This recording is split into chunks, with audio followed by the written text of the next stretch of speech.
How to transfer photos from phone to laptop or PC. Hey guys, in this tutorial I'm going to be showing you a quick and easy way to transfer photos from your phone to laptop or PC. The very first thing you're going to have to do is install Google Drive on both of your devices.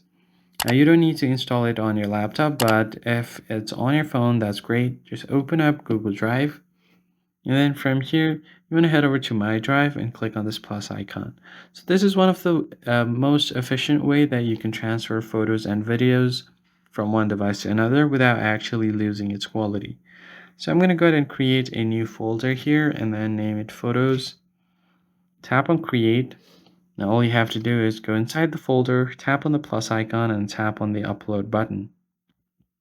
Now I'll be selecting a few photos that I want to upload to my drive. So here are some of the photos. Tap on done, and then let's just go ahead and tap on upload.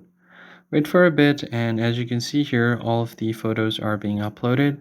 Once everything is uploaded, you can either share the link on your PC or you could just directly access it from your PC if you have the same account logged in. And that's basically it. If you found the tutorial helpful, like the video down below and subscribe to the channel. I'll catch you guys on the next one.